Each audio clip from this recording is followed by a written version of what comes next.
Ladies and gentlemen, we are doing something. Well, let's face it, it's the off season. Things are a little bit slow, and it gets us thinking about all the things about football that we really like. One of which is cinema. So I've got RT and Ian here, and we are going to draft. We're going to go through a draft of what we think are the best football films in specific categories. This is unequivocally going to be controversial. I can promise you that you're going to disagree with what we come up with. There are real we've given ourselves a task of doing this into, well, 4 or 5 categories. Here's what they are: best high school football movie, best college football movie, best professional football movie, and something we're calling football adjacent, which means that football features or it is a narrative element of the film, but may or may not be a central driving device of the narrative. And we will get to all of that in a minute. And some of these categories may be a little bit difficult to bring in, but we think most of them are straightforward. Now, you may notice there are 3 of us. As a result of that, we're going to unfortunately miss some movies. There are some movies that I've got on my big board that frankly I'm a little bit embarrassed of because I'm not going to probably be able to draft a movie that I really really like. That's going to happen. We are going to have a very robust chat on this very topic going on at InsideTexas.com. I will put that link in the show description. Please join us there. All right. I think it's time. We're going to bring on Ian, and we've got our T here. Welcome, gentlemen. Before we get started, we'll go through all the topics in a minute, but we might as well just do the draft order. We are going to do this in snake draft fashion. You, during your turn, you can draft whatever category you want, whatever your film you want, so long as that film hasn't already been drafted. All right. So let's go to the wheel. Okay. Congratulations. Ian, you're drafting first.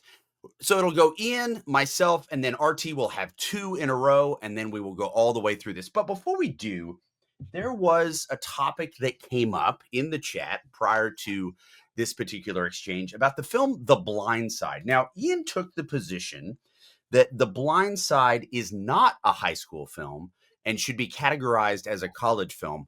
Please expand on that, Ian. I have many legs to this argument. To begin with, the movie begins with 46. Oh my gosh, I'm blanking on the name of the most famous linebacker of all time. Lawrence Taylor. Lawrence Taylor, who's actually stars in a movie that might be drafted in this draft. The movie begins with Lawrence Taylor breaking Joe Theismann's leg on, I think, a Monday Night Football game.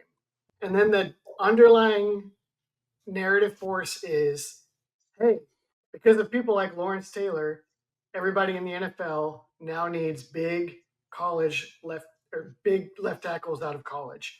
And big guys that can protect are now one of the most prized commodities in football.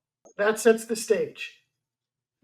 Granted, the vast majority of the movie takes place when Michael Oher is in high school. But the central point is, how does he get to college? He has a tutor that helps him get into college. He has his family that takes him in, helps him get to college. Maybe they want him to go to Ole Miss, a little bit of controversy there. And you get guest star appearances from Ed Orgeron, Nick freaking Saban, Phil Fulmer, right, of Tennessee. Yeah. And maybe, is Hugh Freeze in this movie as well? Hugh Freeze is technically played by an actor because Hugh Freeze was, I believe, his high school coach. Yeah. So no funny business there, Ole Miss. But anyway, the point of the movie and what Houston Nutt is in it.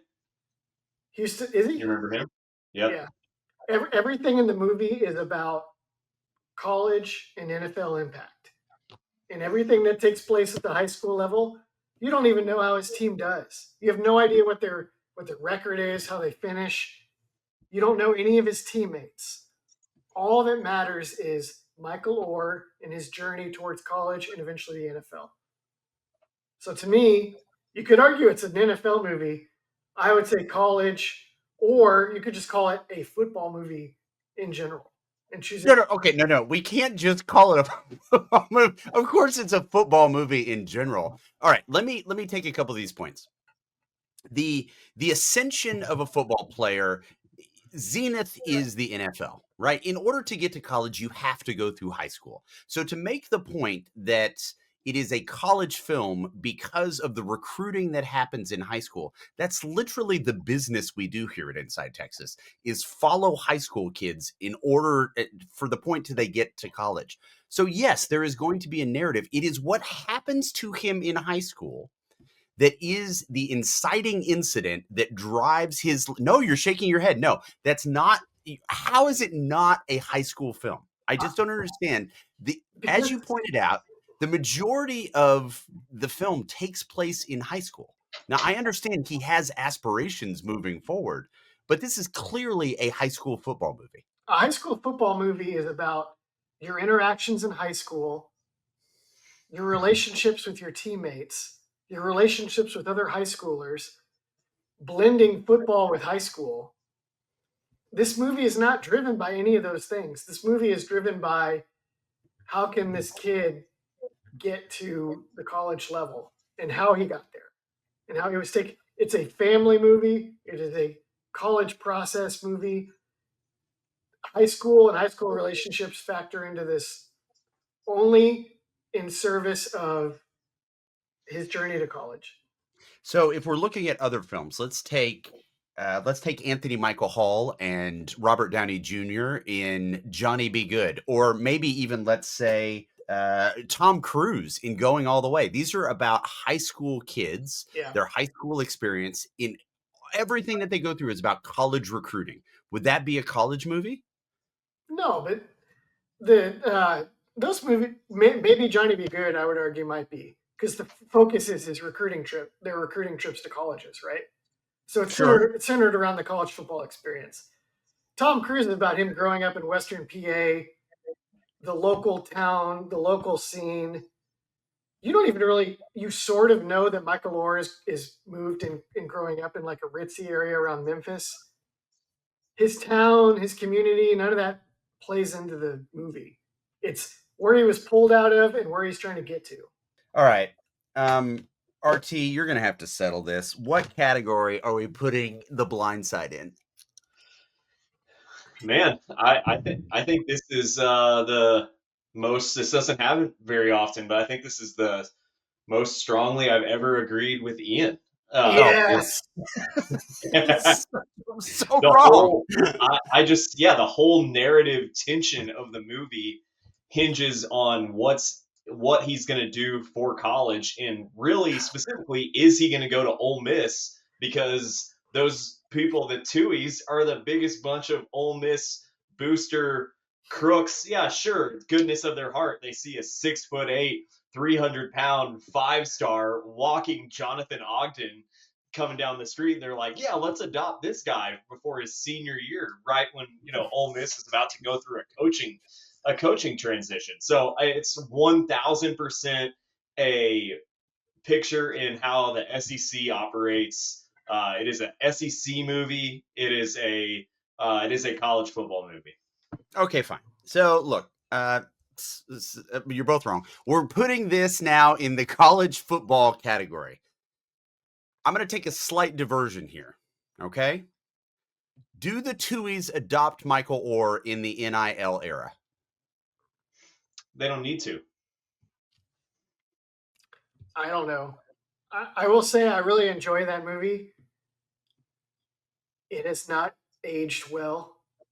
That's first of all, there's going to be a lot of movies on this draft that have not aged well. Yeah. That one is tough. There's another one with some similar problems with the real story, but I don't care with that one. The Blind Side, it does bother me how much. Just like, yeah, it's a discouraging tale. That's what it's become. Okay, guys. So fine, we've settled that. Ian, you I'm just now fascinated to see how this goes. All right, Ian, you are on the clock. You have the first pick of the draft, which means this is the number one overall pick in the entire draft. In your mind, you could pick any film. What is the best film, bar none? The number one pick, I choose the garbage picking, field goal kicking Philadelphia Phenomena, starring Tony Danza. No, I'm just kidding. Have you guys seen that movie? Yes. That movie's a banger. I watched that a few times back in the day. I watched it as a kid. I believe it is a made for TV movie. I Yeah. remember very little about it. He becomes the kicker for the Eagles because he develops a really strong leg kicking the lever on his garbage truck. And that's how he somehow becomes equipped to be an NFL kicker. It does capture Eagles fans really well, though. That's I a feel fair like point. the football is terrible, but I remember that, yeah, the Eagles fans in that movie are accurate. I can't remember if anybody gets peed on, but yeah, There's the a Eagles fans shocking, are captured. shocking number of movies that capture Eagles fans. Yes, that My is true. my actual selection is Remember the Titans as a high school football movie. This was tough. I don't feel like there's actually a standout. Probably a bunch of people will very strongly disagree with this. I don't feel like there's actually a standout movie that's just an obvious number one. For me, I'm a millennial. I grew up with Remember the Titans. Remember the Titans defeated racism. That's The true. Blind Side tried to dunk on racism after it was already down and then revitalized it somehow. But Remember the Titans, it's a classic. I actually love the interplay of like there's the high school teammate dimension. Yes. There's the racial teammate dimension. Yes. There's also like the overplay within the plot of football strategy and character development and story narrative. So like you have the defensive end that wants to play selfishly because he's like nobody on this team is playing for the team. I'm going to get mine, he says. And there's a lot. I think there's just a ton of things in it that work, except some of the jargon that the coaches utter when they make halftime adjustments in the championship game does not make just a ton of sense. I mean, a reverse on the last play of the game in the state championship when you're 75 yards away is just a pretty unconscionable decision. Well, the other team dropped back to prevent. So it was basically akin to what Ohio State just did to Texas. Yeah, it Before was similar halftime. to that play. Yeah. So that doesn't bother me as much. I actually wrote an entire blog post about this movie once. There's a meme that's like girls can like Ryan Gosling all they want, but he was actually a liability in the Remember the Titan in the TC Williams secondary. But he was not actually a member of the TC Williams secondary. As hard as this is to believe, he actually played linebacker, and they say that as much in the movie. Just a little Yeah, the nugget. prototypical kind of Big 12 rangy linebacker, but it's a tough look to pair him next to Gary Bertier. You have a All-American in Bertier, holding down the middle, and then you just have this guy who's just a complete liability next to him, which I guess is somewhat realistic for how high school football used to be. You could have a stud, but then just right next to him was just an absolute zero. It's a bold choice. I really like it. This is, again, you're going to get a lot of heat from this. I think everybody's going to give us a lot of heat from this. There's no winning to be had. Let me add one more thing. Please do. Peak Denzel in this movie. Okay. All right. Not all right. peak, not like his greatest movie, but like fair enough. You're getting like Denzel just throwing 95. Oh, he's cooking. I will break my foot off in your John Brown hind parts. I mean, he's just I feel like so many of his lines are improv and it's just straight up like just the director is like having to be restrained because Denzel's just, going completely off script. I mean, there's just I feel like the Denzel part of the movie and Will Patton and their dynamic works so well. My biggest beef with this movie, of maybe all the movies on our big board, might have the actual worst football, because several of the characters, even Wood Harris, who's supposed to be Julius in this, who's this star defensive end, I mean, that guy has the worst running style I've ever seen. So I'm like, several of the actual football, yeah, just straight up robotic, doesn't look fast at all. So I'm like, and then I remember there's a scene, it always bothered me when I was a kid, where a fumble gets recovered and they continue to go the same direction that the offense was running. And I was always like, how is whoever the football consultant is not like, you guys, we filmed that the wrong direction. We gotta reshoot this. And so I always just thought the football actual scenes were the thing that took it down a little bit of a notch. But it did defeat racism. So not many other movies on our big board can say that they did that. It's a great choice. I think it's a good choice. There's really no two ways about it. I think you did all right there. I understand that you felt like you were under a lot of pressure, Ian, and I think you did okay considering. So that puts me at number two overall pick, 2004. This might be one of the few films that I watch and I just feel horrible after watching it. There's nothing really that good about it. It's a film about small town America, Texas culture. Most importantly, the suffocating importance that teenagers hold onto high school. I think everybody in high school feels like it is the most important thing. Is a theme throughout, especially played by country music star Tim McGraw, who makes sure his son knows that he's got 1 year to make all the memories. Of course, I'm talking about Friday Night Lights. I think it's probably a better movie than Remember the Titans. I just don't think it's as fun or enjoyable overall. Oh, it is not a feel-good movie. I watched it with my wife a couple years ago, and it was like her second time to see it, and we got to the end, and she was like, "Oh man, I know they win, but I just don't remember how they pull it off." And I was just dying.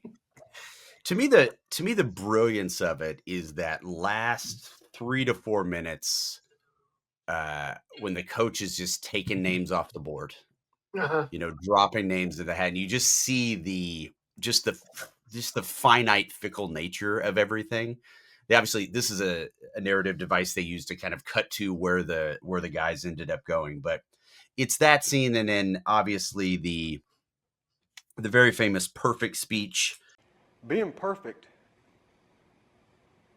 is about being able to look your friends in the eye and know that you didn't let them down. To me, one of the better coach speeches in all of sports films. Maybe that's another draft we do. Best coach speeches in all of sports. I certainly think this one's up there. But yeah, any controversy on this call with you, RT? No, I'm a big Friday Night Lights fan. Bowie Miles is one of the most tragic figures, in sports movie history. Obviously, he's a real person, so that makes it even more sad. He has some cameos in the movie, as does Texas great Roy Williams, because he went to Odessa Permian, and he's, I think, a coach on the Midwest East side in one of the scenes. So Boobie Miles, obviously, that scene with the MRI in the doctor's office, an MRI can't fix your knee, just kills me. I remember this movie has grown on me over time. I read the book right before the movie came out, so I think like it was one of those things where at first, when I first saw it, I looked at all the ways that it didn't measure up to the book, which is obviously just one of the greatest books about Texas I think ever written. Yes. And it also really bothered me at the time that it was set in the 80s, but then when they get to the state championship scene against Dallas Carter, they're all wearing Under Armour. It's like, why didn't you make this one scene feel like the 1980s? So that always bothered me. But besides that, I feel like it obviously really created a whole next like generation of IP that came along with Friday Night Lights. And the show the show, I think, just really strikes that balance that Ian was talking about of being really fun and enjoyable, but also having a lot of the depth that the movie does. I know a lot of people that are like really big stands for the movies don't love the show, but I think the show really walks that tightrope a little bit better. But yeah, Booby Miles in Uncle LC, that kills me every time.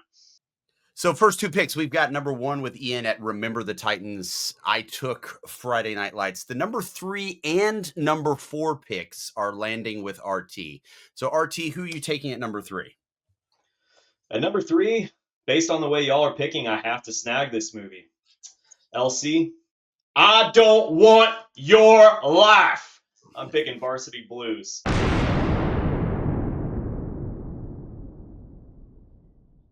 And I love Varsity Blues. I don't know how many times I watched that movie growing up. There's no cure for the Monday blues like Varsity Blues, as Michael Scott says in The Office. So I remember when this movie was being filmed in Georgetown when I was growing up. My sister's high school boyfriend was kind of like a high school football hero who wasn't going to play in college, and he auditioned to be an extra in this movie.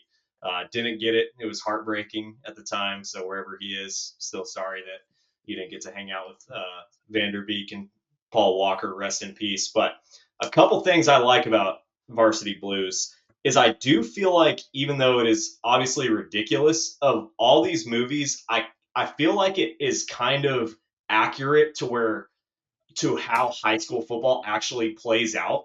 Like, you have a guy like Tweeter, played by Scott Kahn, and he's just like the ultimate, just scrappy high school football player who's like, he's only going to be good in high school. He has no prospects after that, but he's just the ultimate gamer who, probably has a couple bushes before the game in his truck, and then he's up in the mid. He stays up all night. He's hanging out with all the divorcees in the town, and then he's back on Monday morning for practice. I think you have the coach that everybody hates in John Voight, and then you get to see the team live out basically every high school football player's dream, that you can tell the coach exactly what you're feeling and how much you hate him and how much smarter you are than he is, and you can kick his ass out of the locker room, and you can coach the football team better than he can. So I feel like that's something every single person who's ever played high school football has thought about.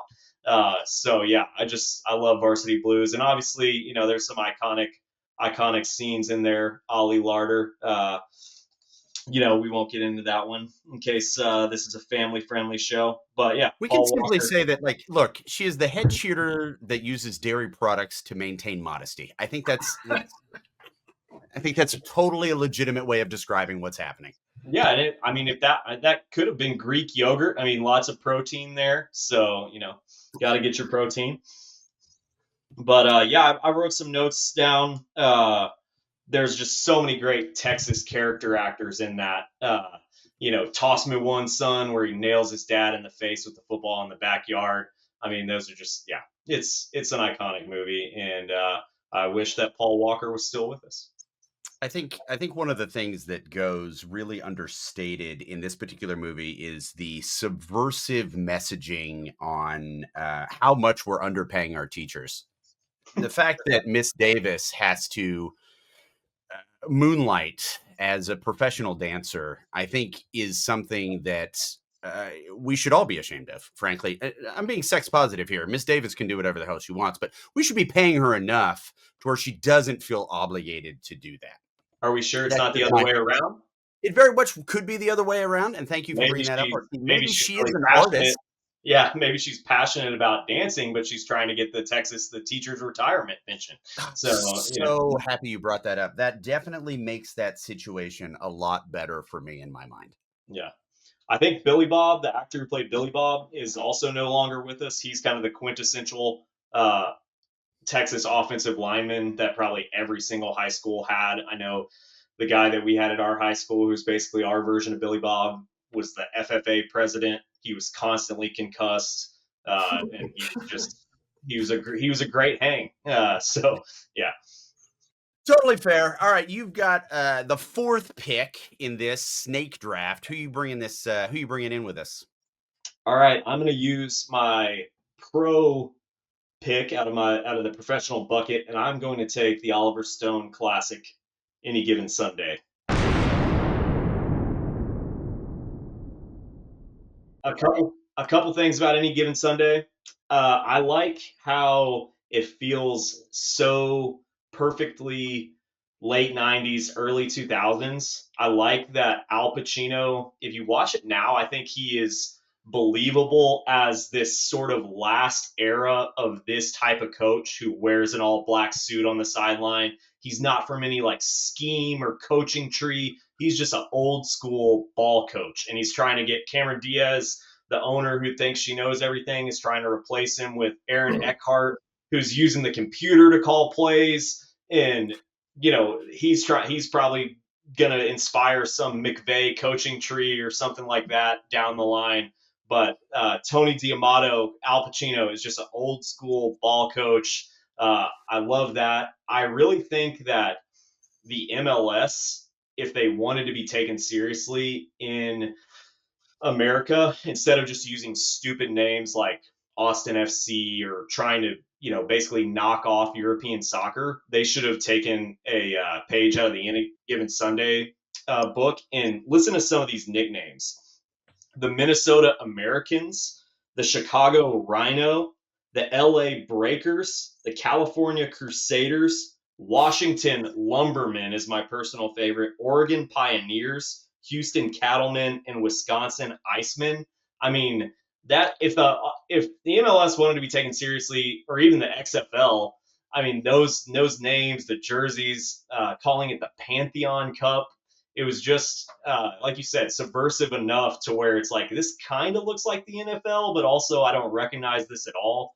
I love that LT Lawrence Taylor has already mentioned is in it, and even though the team is named the Miami Sharks, his nickname is Shark. So very creative there from a writing perspective. Yeah, Steamin' Willie Beeman is. I don't really know how he works as a quarterback. I feel like he'd be figured out in about 3 weeks once there's some actual film on him. But hey, he's a gamer, and he and Al Pacino they're going to start up the Albuquerque franchise at the end of the movie, the Albuquerque Aztecs. So that's what I got. Oliver Stone claims that this film serves as a metaphor for his own career, which is great. This film did create a little bit of a spat, as it were, between Oliver Stone and the NFL, who did not appreciate the way that their avatar was being presented. I don't know what a spat between Oliver Stone looks like, but That's I don't think it was. that's the best part of this movie is how hard it goes and all the themes that the NFL wanted nothing to do with in the Yep. 90s. Yeah, that Lawrence Taylor is he knows he's going to be paralyzed, but he's going to get $1 million bonus, so he gets paralyzed anyway, and he goes off the field with a smile, knowing that he's got his $1 million. So I mean, there's drugs, everything. So Yeah.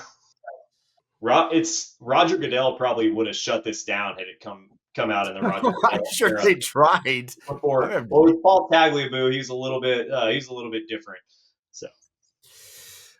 Okay, so we are going to round out the top 5. As a review, Ian took Remember the Titans at number 1. I took Friday Night Lights. RT had 2 picks in the snake draft, with number 3 going to Varsity Blues, number 4 going to Any Given Sunday. Rounding out the top 5, I have a film that, honestly, I'm not 100% confident in. I went in the college category. Now, the college category has arguably some of the more respectable films maybe in there, although I think it is worth noting that all 3 of us picked out of high school in the first round, which I think is very telling. Yeah. I think not to get in your head about what you're about to pick, but I think college is the worst bucket by far. I would have to agree. I think it is the densest category just in terms of volume, but I don't think it's really there. Just to give you an idea, I'll talk about 1991's Unnecessary Roughness. Phenomenal plot. It's the retired-ish player that comes back to save a fledgling team. Great. Who cares? The one thing about that movie you need to understand is this movie came out when I was 11 years old, at a very impressionable age. And Kathy Ireland is in this movie. Kathy Ireland was my girl. This was a big deal for me. This was an eye-opening experience for me. That being said, I did not take Unnecessary Roughness. I went with something far more controversial. I went with the 1998 documentary The Waterboy, which is a heartwarming tale of a hydration specialist, Robert Boucher, and his quest to become an all-American CTE administrator. This guy has virtually no restraint when it comes to taking off the heads of opponents. Yeah, I don't think Bobby Boucher is lasting very long in the era of targeting. Yeah. I also don't think what's their mascot? They're the Mud Dogs, I believe. Mud Hounds, Mud Dogs, something like that. He's also, they clearly didn't have much donor support. He's not lasting long there in the NIL and the transfer portal era. LSU is picking that guy up really quick. But also, I don't know if he's playable. Ian, you're the scheme expert. I don't really know if Bobby Boucher is playable in today's football because of just the constant targeting risk. And also, I think it shows that the coach of the other team who stole Henry Winkler's playbook, he can't even figure out a simple blitz from a middle linebacker. It shows that this guy has been riding on Henry Winkler's coattails for years. Well, I'm going to have to give you some pushback there, RT. He's unblockable. He's a that's the whole point. Yeah. He's unblockable. He is see-ball, hit ball. There's nothing you can do to scheme against him. It'd be interesting to see Bobby Boucher's measurables and how fast was he really hitting that hole. I mean, that's if the speed was really something you couldn't scheme against, then maybe. But I just can't believe he's actually that fast. That takes you out of the movie is his speed. Oh yeah, the hydration part of it. I was all the way there. You're all in. The tattoo of Roy Orbison, attacking your professor, all that. I was with it, and then I was just like the scheme part of it just really takes me out of it. The suspension of disbelief dies with his foot speed. I do love how Adam Sandler is just not afraid to, like all of us. He just wants to hang out with his friends, and he's just not afraid to put all of his friends in key roles in a movie.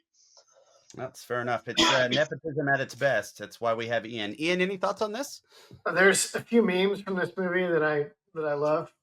Great. There's the you see this in message boards all the time. Oh no, we suck again.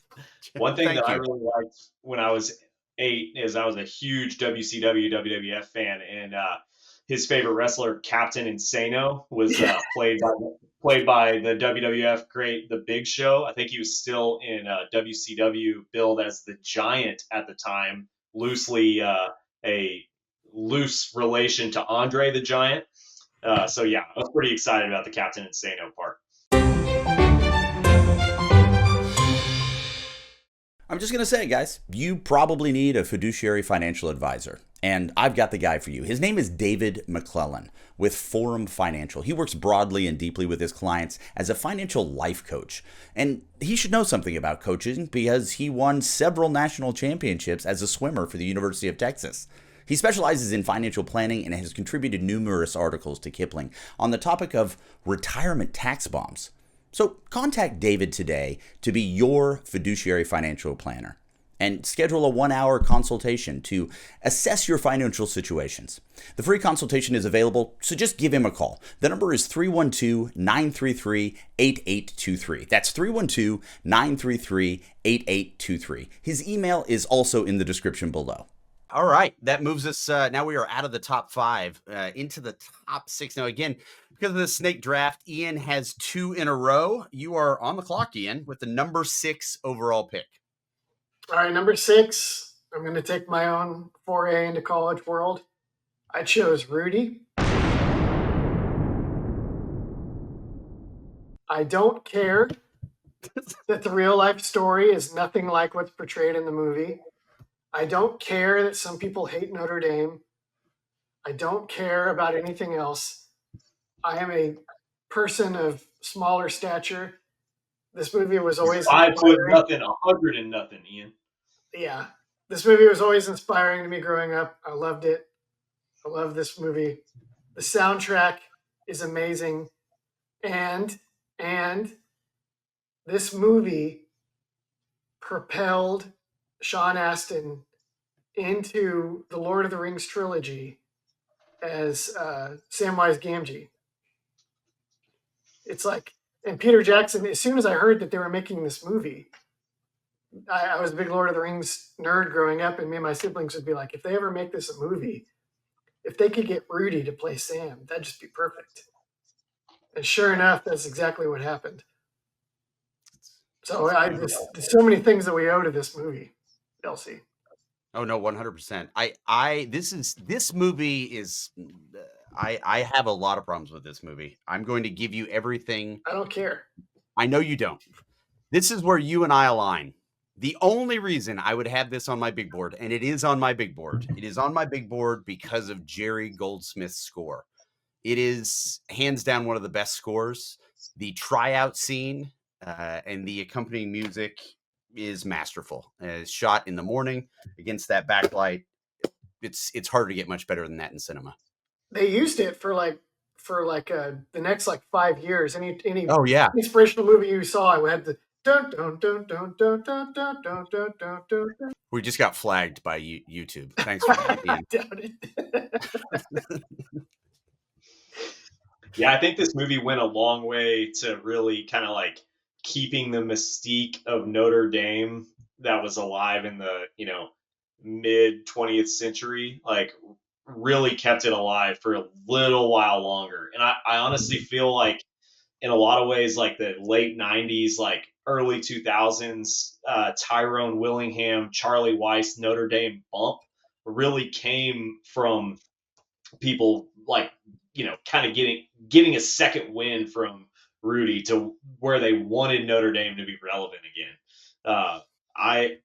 I could never figure out the timeline of this movie, even when I was a kid Yeah. and started being aware of plot holes. Like, obviously at the end, the ambiguous groundskeeper, whoever Charles S. Dutton's playing, who just like lives at the stadium in South Bend, is like he kind of puts some clarity on it that you just hung with the best football team in the land for 2 years. Prove what?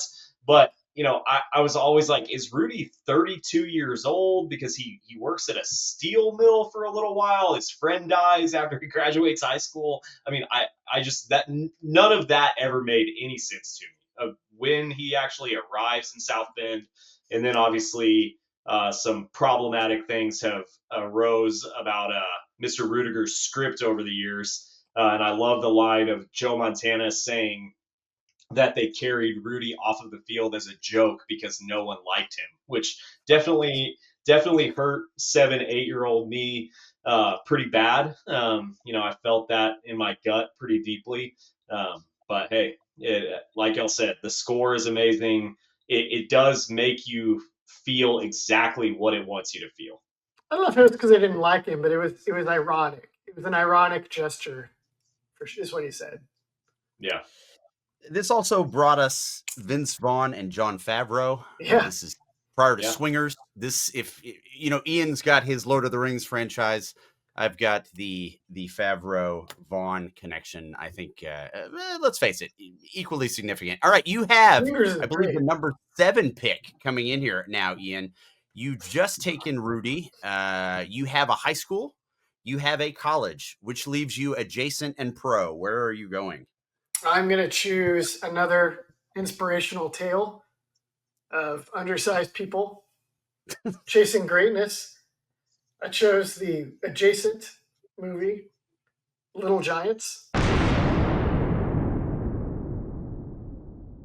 I think you did a good job here of putting this in the adjacent, frankly, because we didn't have a pre-high school category, which is pretty clever on your part. If I didn't have young kids would I ever have watched this movie again for the rest of my days? Maybe not. But if you have young kids, it is a good time. And people reference it all the time, the annexation of Puerto Rico, trick play. Spike, don't play with girls. Spike, don't play with girls. Watching it now, it's like, is the older brother almost kind of actually the good guy? Is Rick Moranis actually the bad guy? I'm not sure. But he's encouraging all these kids that should be doing something else to get their heads kicked in by the biggest kids in town so that he can settle a old grudge because he just can't accept who he is. I don't know. But Okay.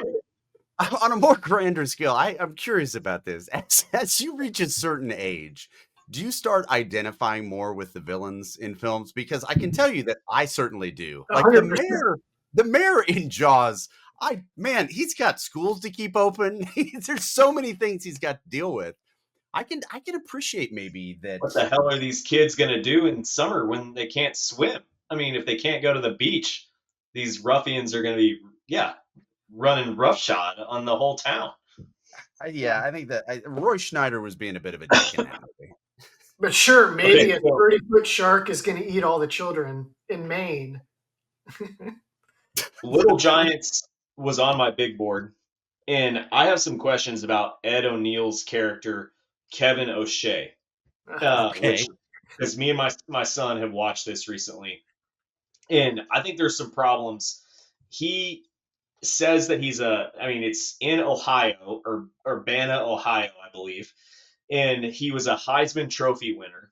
And I looked up how old Ed O'Neill was, and he would have been in the Heisman territory where guys like Roger Staubach, Steve Spurrier, O.J. Simpson, Jim Plunkett are winning the Heisman.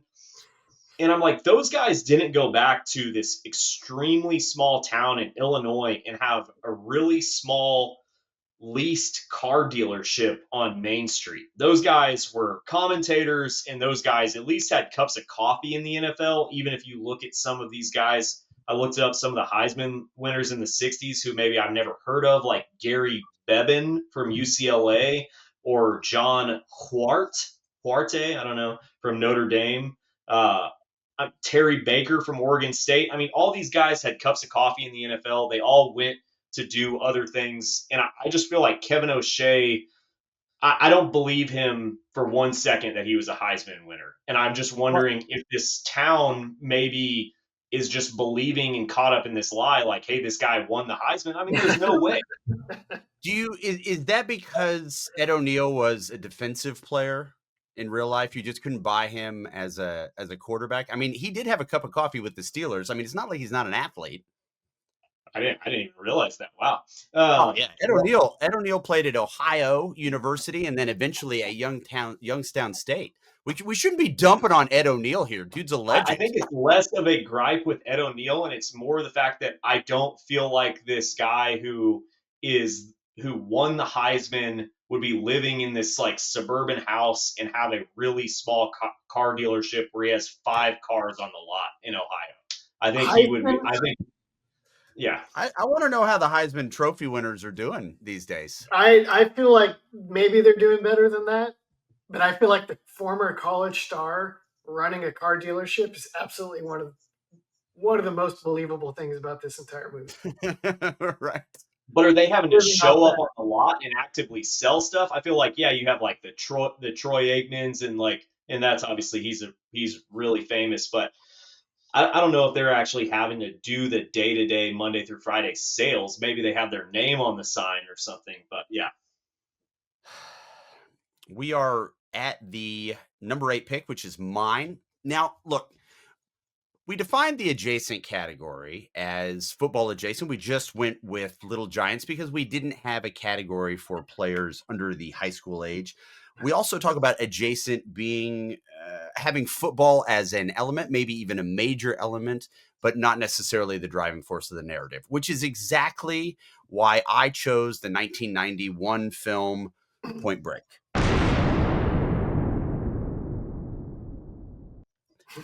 So, Point Break let's go through this just a little bit here. Okay. Former Ohio State quarterback Johnny Utah uses his training as a Buckeye to take down a high octane group of bank robbers called the ex-presidents. Now, in college, Utah led the Buckeyes to a Rose Bowl victory over USC. Now, here's the challenge with this. We don't have a lot of game tape on Johnny Utah, so it's really hard for us to discern what kind of quarterback it was. But there is one beach football scene, and here's what I was able to take away.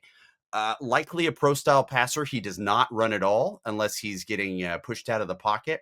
He's clearly accustomed to short drops, getting rid of the ball really, really fast. This leads me to believe that he might have been in some version of the West Coast offense. Now, he did eventually tackle Bodie, frankly, with a beautiful form tackle into the ocean, which leads me to believe that he may have thrown a lot of interceptions early in his career, having to develop that skill of keeping your chin up and driving at the chest. Now, of note, two things are really important. He has a full bench weight set in his bedroom, so he's keeping football shape.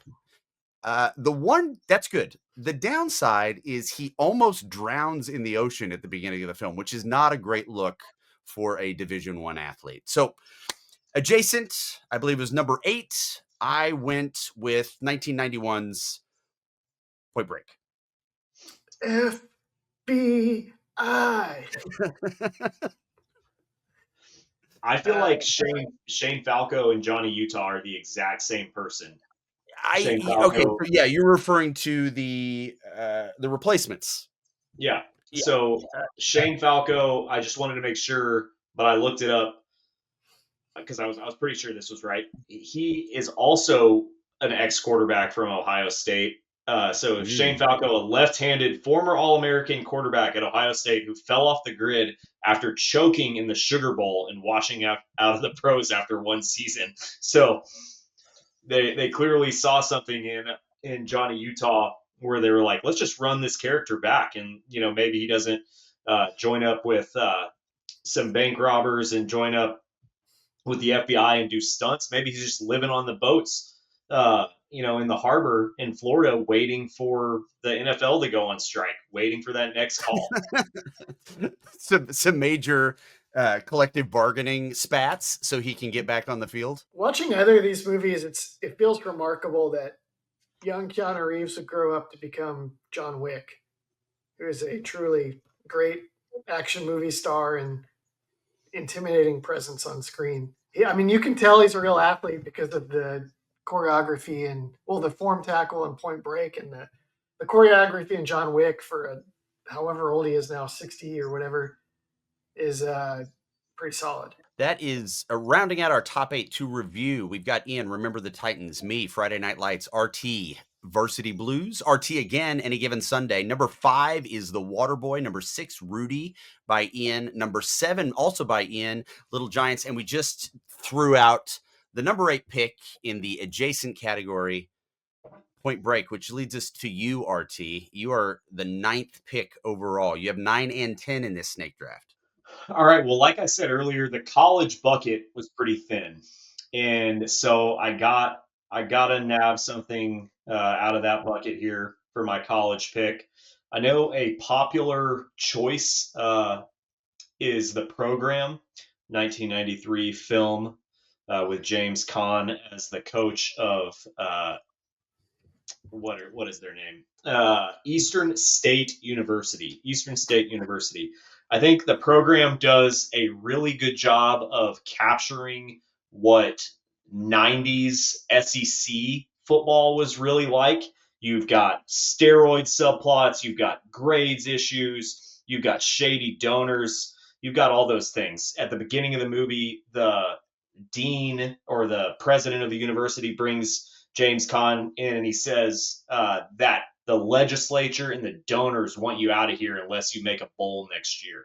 And so, all that hits pretty close to home, especially a lot of the people listening to this being Texas Longhorn fans. I really like the scene where Omar Epps shows up for the first day of school his freshman year. And he says to the 2 football players who pick him up at the bus stop, what happened to the band and all the dancing honeys that were standing right here from when y'all recruited me?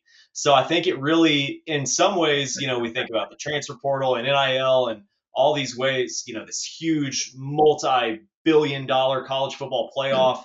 And this was, in a way, a nice just time portal back into the college football I grew up with, of just like seediness and shadiness and things like that. That being said, I'm not picking the program. People can be mad at that in the comments. I am going to stick to my roots here, and I'm going to go with my All-American.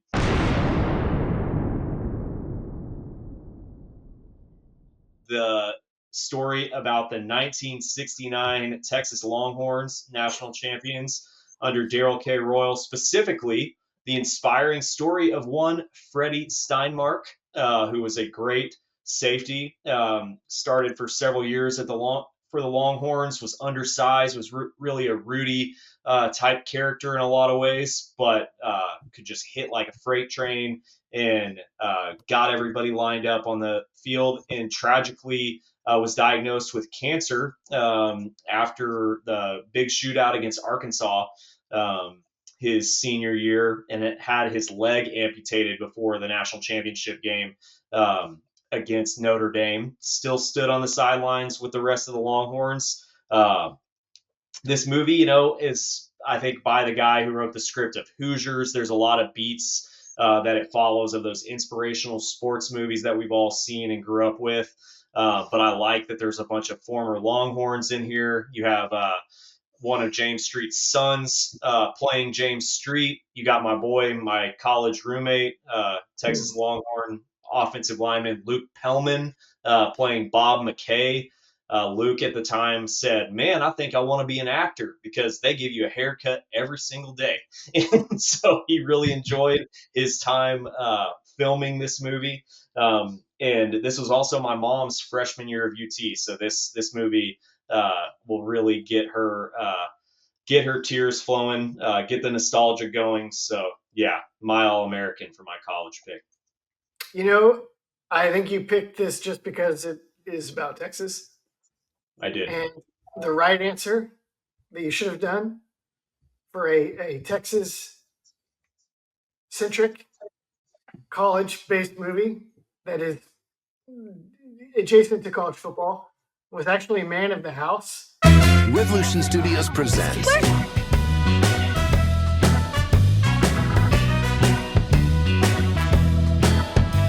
Man of the House. Starring Tommy Lee Jones. Were you in that? Were you in that movie? There's a number of other people in that movie as well. I can't remember. I thought you were in it, Ian. Maybe it was somebody else that we know. Well, you have the number 10 pick as well here, RT. All right, so we clearly we had some disparity on how we understood the adjacent category. I think me and Ian took it a little bit more literal than you did, LC. That's my I think you went with a movie in Point Break that I love, but that just had a football in it. So I probably would have gone maybe Dazed and Confused here had I understood had I understood the assignment a little bit better. But I have to talk about this movie because I do like it, and I'm going to use my adjacent pick on a prison football movie, and that is the Burt Reynolds 1974 classic, The Longest Yard.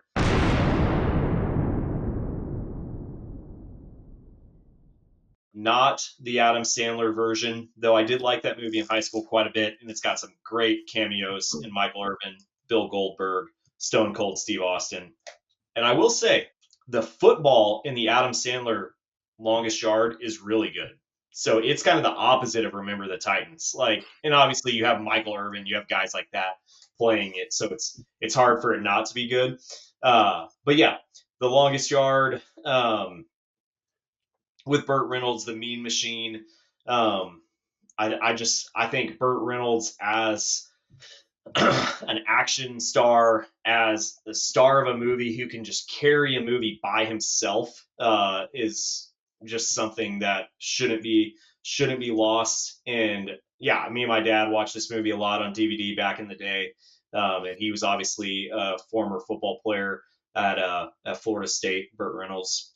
So big fan of this film, and I wish that they would do this concept of not necessarily prison, but like, hey, you've got to win this game, or you're gonna die. The Snake Plissken, like Escape from New York, the basketball scene, like this like Adam Sandler's basically he has to win this game or his prison sentence is gonna get you know continued.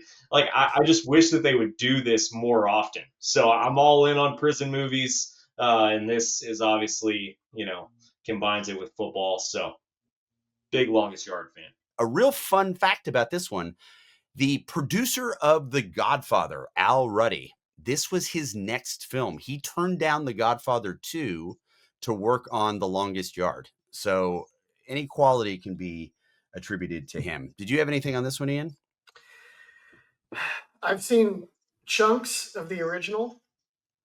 I've seen the entirety of the Adam Sandler one. The original, I think, appears to be better. I think a lot of people would have the original as like maybe the number one football movie of all time. I love movies like this where it's like these just don't get made anymore. Where it's like, yeah, we're gonna have all these murderers, and you're gonna root for them, Right. and the stakes are hilarious, and like just him like choosing against gambling and not throwing the game again to stick it to the guards, even though the guards are again kind of the good guys really in this movie if you think about it. I'm still a little rocked by I didn't consider Dazed and Confused. I kind of feel like you dropped the ball and not making that your pick over Point Break. Yeah, that's a fair point. I'm going to blame you for that one. No, I think that is fair. This, look, I'm going to look back on this draft and there's going to be some wincing for sure. One last observation. This of The Longest Yard. This is peak Burt Reynolds. One of the things that I noticed on a recent rewatch, it was last week, was the prison uniforms that everyone else is wearing are pretty baggy. Burt Reynolds has like a bespoke prison suit throughout the entire thing. I mean, it is form fitted to that dude. All right, this brings up to me. I think I am what I'm at now, where we're on the home stretch. Only 2 picks remain in the draft. I have number 11, and then we go back for the final pick with Ian at number 12. I also had, so the only category I have left now is professional. What sports film would be complete without a mention of the American Everyman and National Park Enthusiast Kevin Costner? Now, Kevin Costner stars in the 2014 film Draft Day.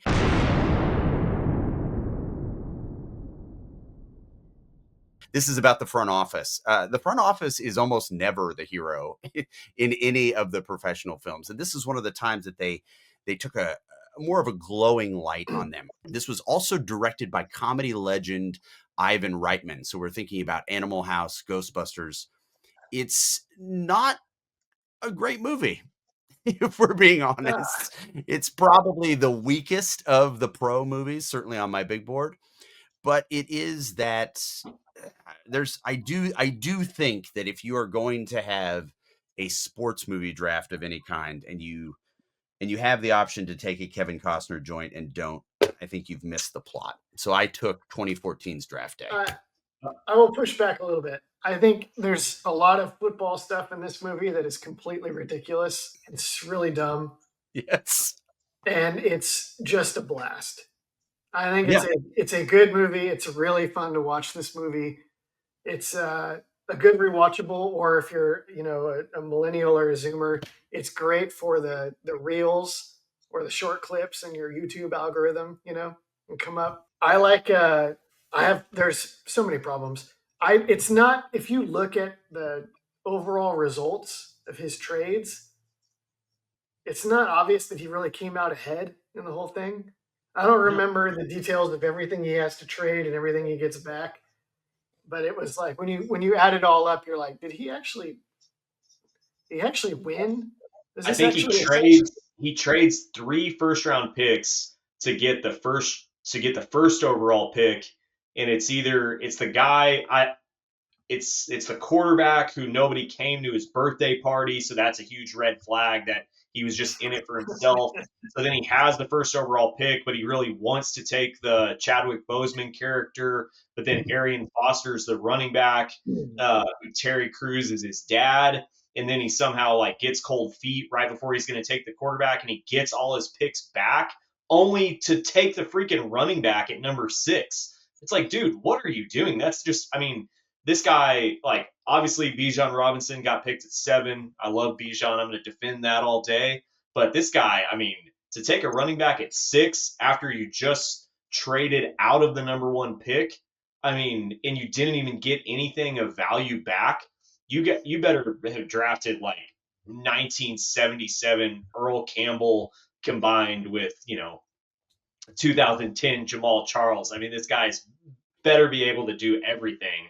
And I think it also, even though the movie having so much like realism, it was clearly sponsored by the NFL. I think the fact that it's like they are the Browns sort of makes it a little bit worse, because you're like, oh man, the Browns just screwed up another draft. Like, here they go. Like, they just took Johnny Football again.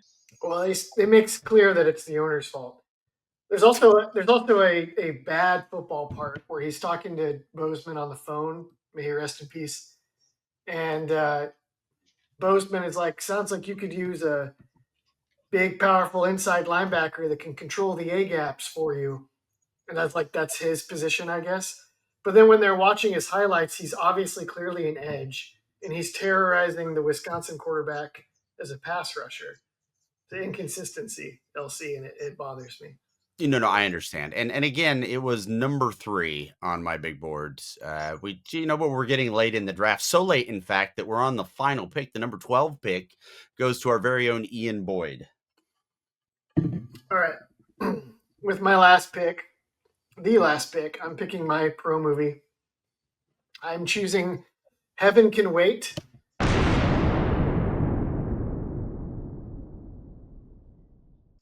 Starring Warren Beatty.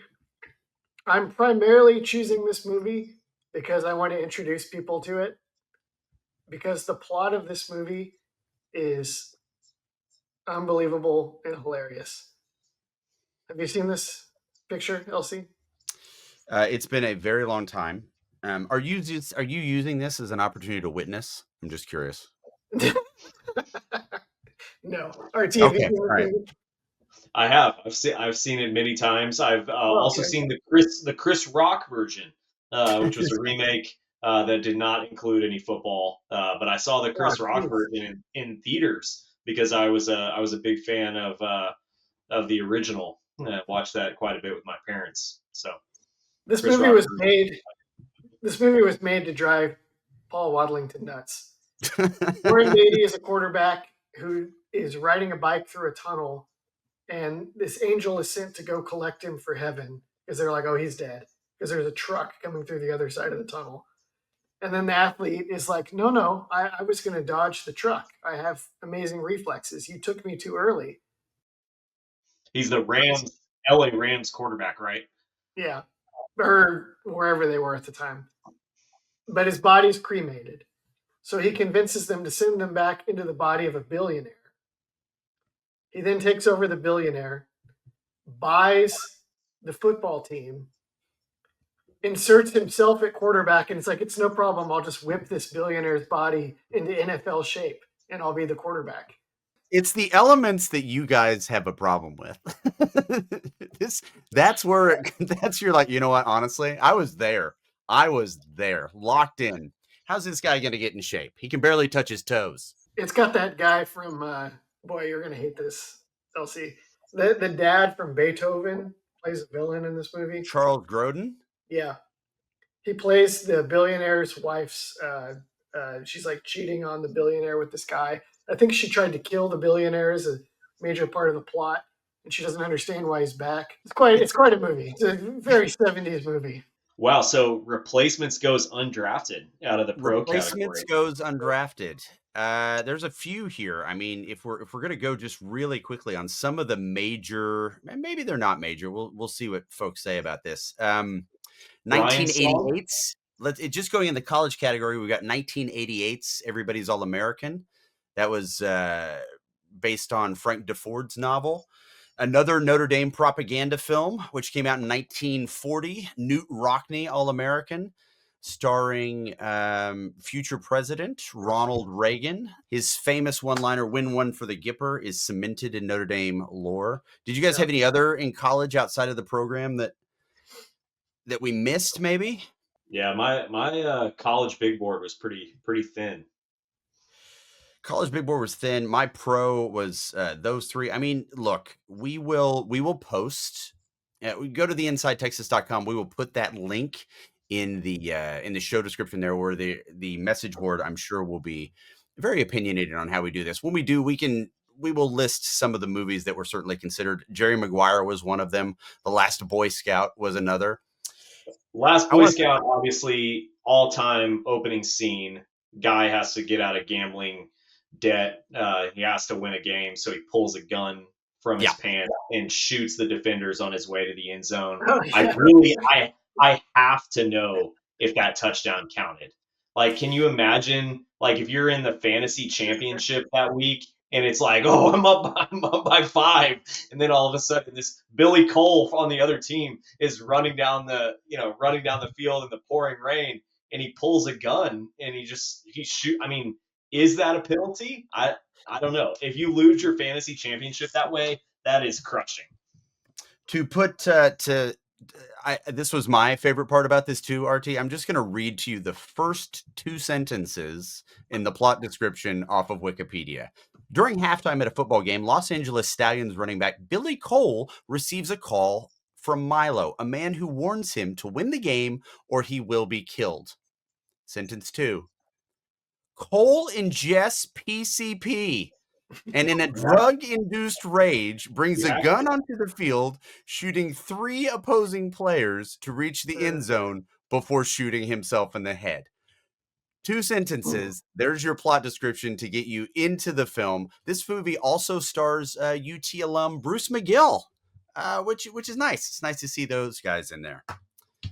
We need Glenn. If you could pick, well, apparently Glenn Powell's making a football movie that I don't know if it's going to be very good.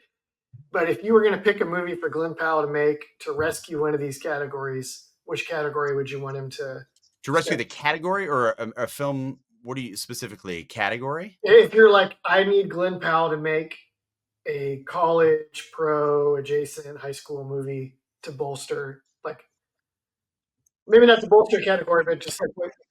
All right. So you're asking what category, what genre of this draft here would I want Glenn Powell to make a movie in? I don't think it's happening in high school unless he's a very young coach. Yeah. I would say, I mean, it's got to be pro, right? He's too old. He's too old to do college. He's making a a college movie based off of the ridiculous deal where like the NFL quarterbacks show up at like tryouts at JUCOs or whatever with disguises. Chad Powers. There you go. I feel like he's the right guy to bring back a 90s or aughts style sports movie. I don't know if Chad, whatever that movie is, going to be it.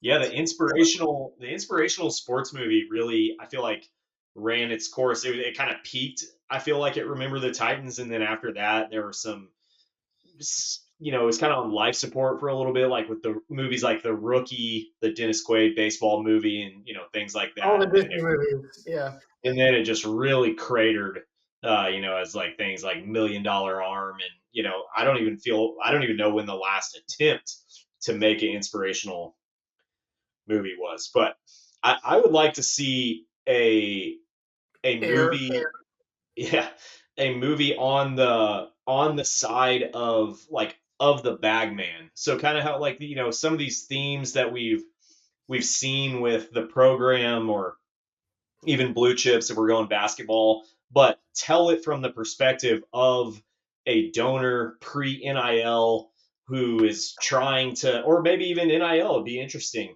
NIL's legal, and you have like this young Boone Pickens type played by Glenn Powell, kind of similar to these Texas Tech double eagle guys who are just like, we're going to do whatever we can to make our little school a national powerhouse and get kids here. Yeah, I think that'd be interesting. Could be a 10 episode Netflix show, as they say in the rewatchables. What is the primary conflict for that bagman in this narrative? Yeah, that's a challenge. Well, he's trying to make this school relevant at the cost of his personal life. His kids won't talk to him. Okay, all right. He's really not as wealthy as he appears. He's got Oh. the board. He's got the board on it, but he fell short of his college football dreams. He's got a knee injury or neck injury, maybe something along those lines. And so like his mom was a super fan. She, died of a tragic illness. Her last wish was to see this team win a national championship, and he's going to try to deliver it for her.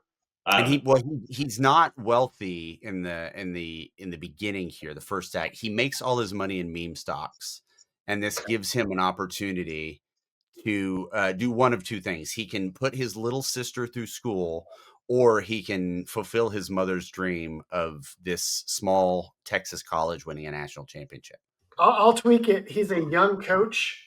Okay. He's coaching the quarterbacks. He's like a guy that was supposed to be great in the NFL. It didn't work out. Now he's become a private coach, and now he's a coach. And he goes to a big university. Jimmy Clausen type. Yeah. Ryan Leaf kind of deal. And he's got to coach up this room. He's got a demanding, overbearing Nick Saban-ish head coach. He's entrusted with making some of the bag payments for the school because we're setting this pre-NIL. So he's having to run bags. He's having to do all this stuff to try to keep the program going, all this nefarious stuff, right? And he's dealing with the starting quarterback is concussed, but the donors want him to play because he makes a ton of money. He thinks the backup actually has that special something that he didn't have. He sees himself in the starter.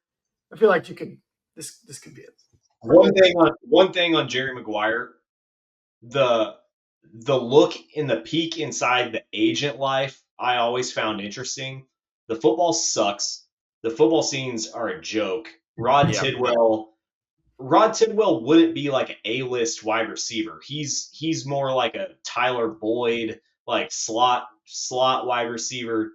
I just never believed Cuba was like a TO type of player. And then I know it has the famous line, "You had me at hello," but it's sort of like for love of the game. The love story in the kid, human head weighs 8 pounds. I mean, that just ruins the movie.